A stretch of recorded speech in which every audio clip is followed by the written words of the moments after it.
Hi guys! So ayun, that's another day off for us or for me lang. Ayun, for today's video guys, magluluto ako ng ulam namin. Napagdesisyonan ko magluto kasi alam mo na, para tipid, ganun. So for today's video, ayan, pumunta na ako ng kitchen. Katatapos ko lang magkape dyan. At ayan, ninahanapan ko kung saan ko ilalagay yung camera. Pero dahil lahat failed, contrast sa light. So, manahimik. Gumawa ng sariling paraan. So, ayun nga. Mabilis na shortcut. Ayan na. Nahanap ko na yung manok. So, lulutuin ko for today's video is chicken. It's a Filipino dish. Chicken adobo and fried chicken. Charis. So, ayun nga. Filipino dish siya. Chicken adobo. And then, yung iba is ipa-fried ko siya. So, ayan. Natapos ko na siyang hugasan. At ayan na din yung mga spices na ilalagay ko. So, hahatiin ko lang yan siya, yung chicken.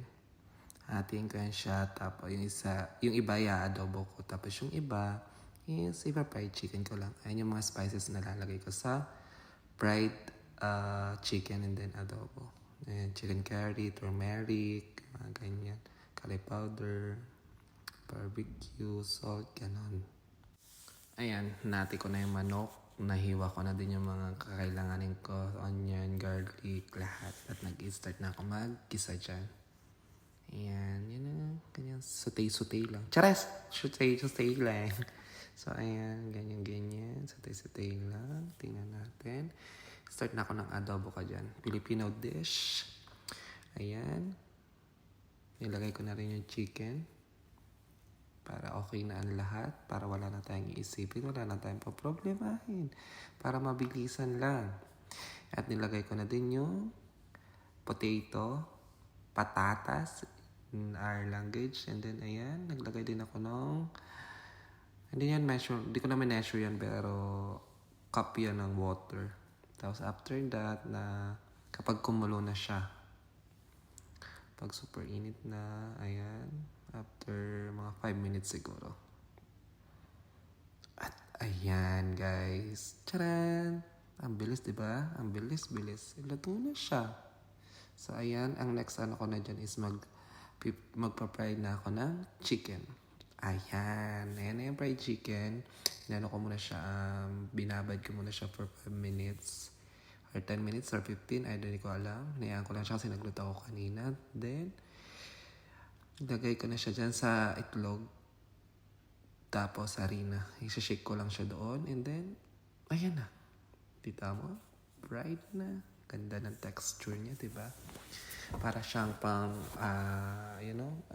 restaurant na fried chicken. Ayan, makikita mo na siya na, ayan na, nag-golden.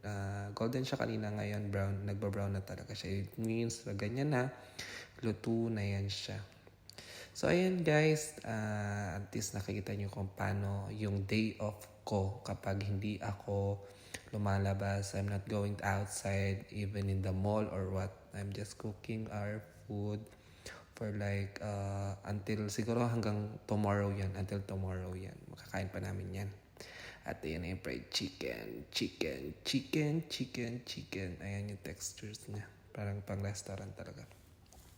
Nakita ko lang din naman yung mga video na yan sa Facebook or other At ayan, ayan na yung chicken adobo. And then, maya-maya lang kasi nagsasaing na ako dyan.